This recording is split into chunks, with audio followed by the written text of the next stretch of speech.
I need y'all to listen to what I'm about to share with you guys right now. But I must warn you, what you're about to hear might make your blood boil a bit, but then I need you to listen.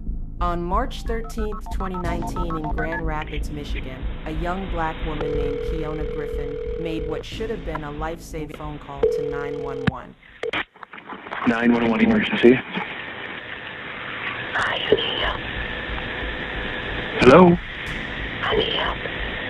Okay, where are you located? I'm sorry, ma'am, I can't hear you. Are you able to tell me where you're located? No.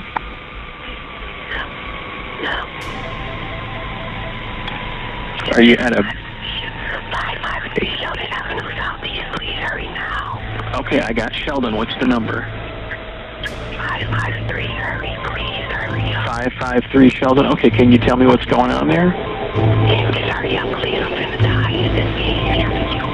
You already killed my name. You need to hurry up, please. Okay, ma'am, I'll start the police that way. Can you tell me what your name is? Keyona.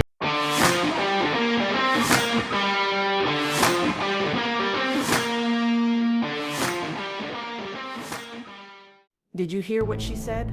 She clearly told that dispatcher that someone had already been murdered and that she was next. She's obviously whispering because she's hiding for her life.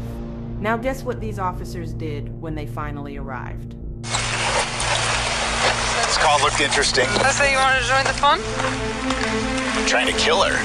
One of the officers wondered if the 911 caller had mental health issues. Sounds like she could be 96 too, you know? 7 minutes and 41 seconds after the 911 call ended, 3 Grand Rapids police officers knocked on the door at 553 Sheldon Southeast. 4 times they knocked, tried the doorknob, but found it locked. 1878, can you try to call back? 1878, there was no answer. Let's try the side doors.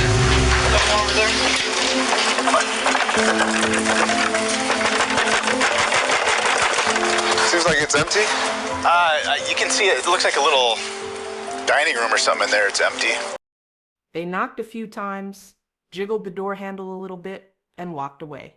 They walked away from a woman who had just told them there was a deceased person in that house and a killer was about to strike again. Now, I'm sorry to sound emotional, but how many times have we seen police break down doors for way less? Drug raids with no-knock warrants, wrong addresses, breaking into apartments where people are sleeping peacefully. But when a black woman calls for help, literally begging them to save her life, suddenly they need more than just a phone call to enter a house.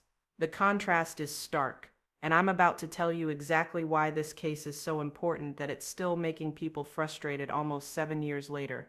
Keyona Griffin was 25 years old. She had just celebrated her birthday 5 days before she passed. 5 days, she was described as vibrant, bubbly, full of promise.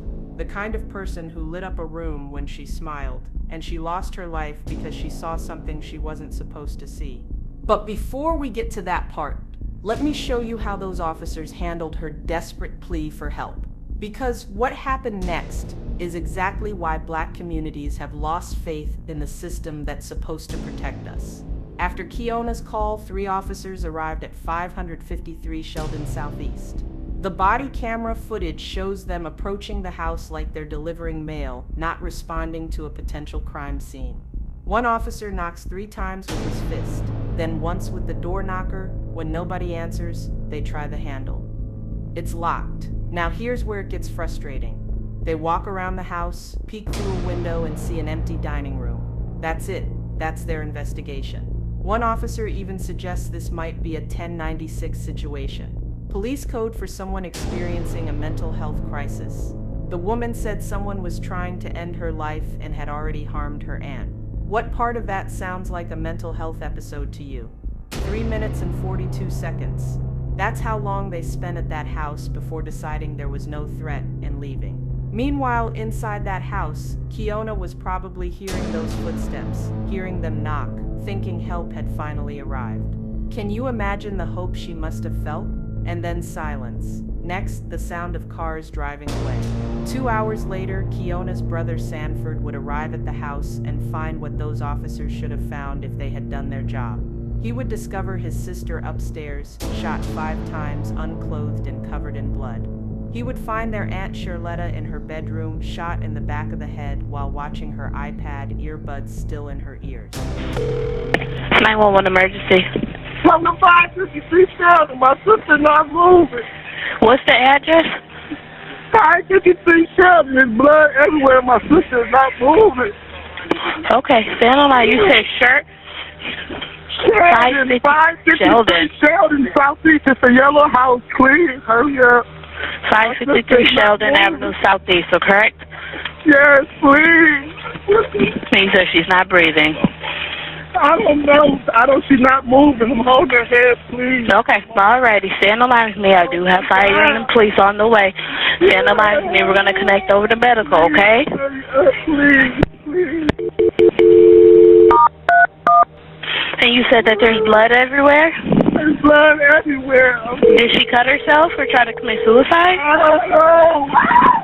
She's doing her job and she's patient. Grand Rapids here. I pre-alerted already for 553 Sheldon Avenue Southeast. 553 Sheldon Southeast? Yes. Pre-alert already for a female there not breathing. Caller says she sees a lot of blood. All right. Caller? Oh, please. Ma'am? Oh, my Lord. Ma'am, I have help on the way. I have a few questions. Tell me exactly what happened. Come on, is she back here? Oh, my God. Ma'am, I need to know what's going on there. Tell me what's going on. Not a man with her brother. I don't know. She's naked. I usually stop over here before I go to work to my granny house, and her friend was over here outside and came in, and I didn't even come upstairs. Her friend did, and she here naked. Blood everywhere, please. Okay. Keyona! All right. How old is she? She's 20.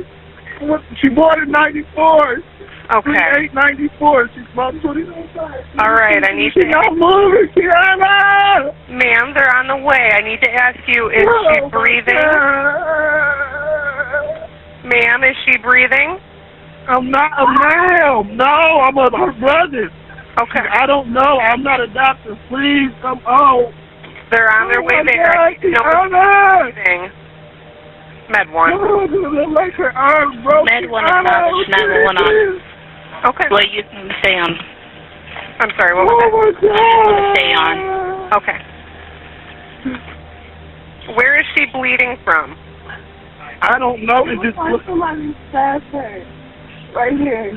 Yeah, somebody stabbed her or something. She's been stabbed? Yes, it's blood everywhere. My little sister is naked. Please, come home. Okay. Sir, they're on the way, okay? All right. Is she breathing? No, I don't know. I don't know how to tell. She's not moving. I'm yelling her name. She's not moving. Okay. Please. All right, they're on the way there. I need you to tell me now every time she takes a breath in. I need to know if she's breathing. Oh, no, she's not moving. It's like she's not breathing. Everywhere, like she's been bleeding for a long time. Okay. All right, we're going to stage on this one as well. Okay. Please, come on. That's the sound of a man's world falling apart. That's the sound of a family destroyed because the people who took an oath to serve and protect couldn't be bothered to do their job when it mattered the most. But here's what really gets me heated about this whole situation. The prosecutor, Chris Decker, had the nerve to say the officers followed protocol. Quiet and the doors are locked. He said they didn't have exigent circumstances to break into the house. Period. When there's no blood, it's a shut-up house. The house is a very protected Fourth Amendment. They're very, you got to have some pretty good reasons to go in, and there got to be something that drive them more than just a phone call. Exigent means urgent or demanding immediate action, especially because of a pressing need or emergency. When someone calls 911 and says, "He's trying to end my life," he already ended my aunties. Isn't that exigent enough? When someone is whispering on a 911 call because they're hiding from someone dangerous, that should be enough to enter that house immediately. The family's pain is real and their anger is justified. They've been asking the same questions we're all asking. Would the response have been different in a different neighborhood? Would it have been different if Keyona wasn't a young black woman? Would those officers have walked away if the call came from somewhere else? Now that brings us to the man who destroyed this family. The man who's been running free for over 6 years, while Keyona and Cherletta's family live with this pain every single day. His name is Darrell Brown, but the family knew him as Jay. When you hear his story, you're going to understand why Keyona had every right to be afraid of him. Now let me tell you about the man who took these women's lives and how he was able to hide his true nature from a family who welcomed him with open arms. Darrell Brown was 45 years old when he moved in with 47-year-old Cherletta Baber and her family. But nobody in that house knew who he really was. They called him Jay and thought he was just a quiet, reserved man who was perfect for their equally quiet aunt. See, Cherletta was described as a sweet, pure-hearted woman who kept to herself. She was 47 years old and had never had a boyfriend before. So when she met this man at the public library and fell hard for him, the family was happy for her. Finally, Aunt Cherletta had found someone, but Keyona saw something different. While everyone else saw a harmless, antisocial man who was just as quiet as Cherletta, Keyona saw something troubling. She felt something was off about this man from day one. Call it women's intuition, call it street smarts, but Keyona knew this man was dangerous. How many times have we heard stories like this? A woman's instincts telling her something isn't right about a man, but she can't put her finger on exactly what it is. Keyona had that feeling about Darrell Brown, and instead of causing drama in the family, she made plans to move out. She didn't want to be the one to break up her aunt's first relationship, so she decided to remove herself from the situation, but she couldn't move fast enough. On the morning of March 13, 2019, Keyona's grandmother Jacqueline left the house around 8 a.m. Everything seemed normal. Cherletta and Keyona were both alive and well, but while Grandma was away, Keyona witnessed something that sealed her fate forever. She saw Darrell Brown take Cherletta's life in cold blood. Now we don't know exactly what led to that moment. We don't know if Cherletta discovered something about Darrell or if he just snapped. But what we do know is that after he harmed Cherletta, he knew he couldn't let Keyona live. She was a witness, and in his twisted mind, she had to go too. But here's the thing that's going to make you even more frustrated. If those officers had done their job, if they had entered that house when Keyona called for help, then it would have been a different situation. They would have discovered that Darrell Brown was not who he claimed to be. They would have found a man with a criminal history so disturbing, so violent, that it would have made national news. When detectives finally got around to investigating after finding the bodies, they discovered that Jay was actually Darrell Brown, a man with a record that should have made everyone in that house run for their lives. This man had committed acts so disturbing that I need to warn you before I tell you about them. In 2005, Darrell Brown was charged with domestic violence, and what he did to that woman goes beyond anything you can imagine. He restrained his girlfriend with cords. He physically harmed her in ways I can't fully describe here. He humiliated her.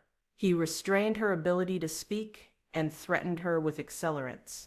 And he did all of this while her 4 children, one of them his own child, were sleeping upstairs in the house. Think about that for a minute. This man committed these acts while children were in the house. Children who could have heard everything. He had 2 weapons during the attack and told her he was going to end her life. But here's where the system failed that woman, just like it would later fail Keyona and Cherletta. The girlfriend, probably suffering from trauma bonding and fear, dropped the charges because she believed Darrell needed psychiatric help, not jail time. The state continued to prosecute, but without her testimony, they couldn't get a conviction on the felony charges. Darrell Brown pleaded guilty to misdemeanor domestic violence and got a slap on the wrist. That's right, this man who committed these acts got a misdemeanor charge. And because of that light sentence, he was free to move on to his next victim. Free to charm his way into Cherletta's life. Free to live in that house with Keyona and her family. But it gets worse. A few years before these tragic events, Reverend Robert Dean from New Life Church of God in Christ found Darrell going through dumpsters behind his church. Being a man of God, the Reverend offered Darrell shelter. For 3 months, everything seemed fine. Darrell appeared helpful and kind, but then his true nature started to show.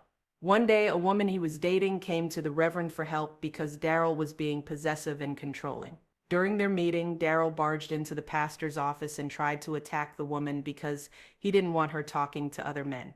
The Reverend had to physically restrain Darrell to stop the attack. He immediately kicked him out of the church and told him never to return. This pattern of violence against women, the need to control and dominate, had been Darrell Brown's way of life for years. And somehow he had convinced Cherletta's family that he was harmless. The weapon he used on both women was found discarded in an alley near the house. But inside Cherletta's bedroom, detectives made another discovery: an empty gun box hidden in her dresser, stuffed with men's clothing. Inside that box, they found the gun's serial number and purchase permit, which led them to yet another one of Darrell's victims. The gun had been stolen from an ex-girlfriend back in 2017. The same woman who later filed harassment complaints against him for threatening phone calls and texts. They also found letters from Darrell to Cherletta, all signed J. Everything pointed to a man who had been living a lie, hiding his true identity and criminal past from a family who trusted him. And on that morning in March, when Keyona saw him harm Cherletta, she became the only person who could expose him for what he really was. So he hunted her down and shot her 4 times. He wanted to make sure she could never tell anyone what she saw. But Keyona did tell someone. She told that 911 dispatcher. She risked her life to make that call, whispering into the phone while hiding from someone dangerous. And the system failed her just like it had failed every other woman in Darrell Brown's path. By the time officers returned to the house 2 hours later, Darrell was gone. He had a 3-hour head start while police were making excuses about why they couldn't enter a house where a woman had begged them to save her life. And that brings us to the most frustrating part of this whole story. Because almost 7 years later, Darrell Brown is still out there, still free, still dangerous. Let me tell you something that's going to make this story even more heartbreaking. The system's failures didn't end with Keyona and Cherletta's deaths. Those failures continued to destroy this family in ways you can't even imagine. After the tragic events, investigators worked to track Darrell Brown's movements. Surveillance cameras caught him walking through Grand Rapids just hours after he harmed those women. At 3:24 p.m. on the day of the crimes, cameras at the Grand Rapids Children's Museum showed Darrell walking up to the front desk demanding to be let in. He claimed he knew someone inside. Think about the audacity of this man. He had just committed these acts and he was casually strolling around the city trying to get into a children's museum. The staff refused to let him in, and 12 minutes later he walked out. 20 minutes after that, another business camera caught him in a different part of the city. And then Darrell Brown vanished. Not with a car, not with any traceable method of transportation. This man disappeared like some kind of ghost, and he's been hiding successfully for over 6 years now. The U.S. Marshal Service is offering a $25,000 reward for information leading to his arrest. They believe he might be using aliases like J.J. Robinson, Michael Richardson, or Marcus Wright. He's 5'8" and tall, weighs about 180 pounds with black hair and brown eyes. He's now 51 years old, but he could be anywhere by now. What makes this case so frustrating is that investigators believe Darrell is getting help. Nobody stays hidden this long without assistance, especially someone without a job, without social media, without any kind of digital footprint. Someone is helping this man evade justice, and that person needs to search their conscience. But listen, the tragedy at 553 Sheldon didn't end with Keyona and Cherletta. On July 11, 2020, about 16 months after those murders, the remaining family members gathered at that same house for a private memorial. They lit candles to honor Keyona and Cherletta, to remember them, to grieve together in the very place where their loved ones had been taken from them. Those candles burned through the night, and the next morning, around 9:02 a.m., a neighbor called 911. The house was on fire. When firefighters arrived, they found heavy flames engulfing the front of the house. Cars in the driveway, but nobody standing outside. That's never a good sign. Firefighters rushed in and found them in a second-floor bedroom at the back of the house. Keyona's grandmother, 65-year-old Jacqueline Berber Bay, and her 5-year-old great-grandson Emirayan Cummings. Everyone called him EJ. They had tried to escape. They had tried to get out, but they couldn't. They were sheltering in that bedroom, overcome by smoke. Jacqueline was pronounced dead at the scene. Little EJ was rushed to Helen DeVos Children's Hospital, but he didn't make it. Both died from smoke inhalation. The fire marshal's investigation determined the cause. Those memorial candles that the family had lit the night before to honor Keyona and Cherletta, one of them had been left burning. An unintentional fire, a tragic accident. But here's what breaks my heart about this. That family was still grieving, still trying to process losing Keyona and Cherletta. They gathered in that house to find some peace, some closure, some way to honor their loved ones, and instead, they lost 2 more family members in the same house. At the same address, 4 people. 4 deaths connected to 553 Sheldon Southeast. 4 lives lost because Darrell Brown walked into that family's home and destroyed everything. Keyona, 25 years old, with her whole life ahead of her. Cherletta, 47 years old, experiencing love for the first time. Grandmother Jacqueline, 65 years old, who had already buried her daughter and granddaughter. And little Amaria, only 5 years old, who never got the chance to grow up. That house where all this pain happened, it's gone now. The city bulldozed it after the fire. But the pain that family carries, that's still here. That loss is still real, and Darrell Brown is still free. If you know something about Darrell Brown's whereabouts, you need to speak up. This man is dangerous. His pattern shows he targets vulnerable women, gains their trust, moves in with them, and then destroys their lives. Every day he's free is another day. Someone else could become his next victim. Keyona Griffin saw the danger and tried to protect herself by moving out, but she ran out of time. Don't let another woman run out of time because we failed to catch this man. The Grand Rapids Police Department needs to be held accountable for their failures that day. They didn't care. They was here a minimum of 3 minutes, and they went on about their happy way. And then at 1 o'clock or so, you get another call and to the same house. And the same officers come here come now. back. You got to bring my family out in body bags because you didn't care at 10 o'clock. The 911 system needs to be reformed so that calls like Keyona's are taken seriously, and Darrell Brown needs to be found and brought to justice. This family has suffered enough. Keyona deserves justice. Cherletta deserves justice. Jacqueline and little Emarion deserve justice. And the next woman Darrell Brown might target deserves to be protected. We have to do better. We have to demand better. And we have to make sure that Keyona Griffin's voice, that desperate whisper on that 911 call, is never forgotten because her life mattered. Her family's pain matters, and justice delayed is justice denied. If you know something, say something. If you see something, report it. And keep sharing this story until Darrell Brown is behind bars where he belongs. Keyona Griffin called for help, and help never came. But we can still help by making sure her killer faces justice. We owe her that much. We owe her family that much. And we owe it to every Black woman who's ever called 911, believing someone would care enough to save her life. Don't let Keyona's voice be silenced forever. Help us bring this monster to justice. This has been Deadly Affairs. I'll see you in the next one.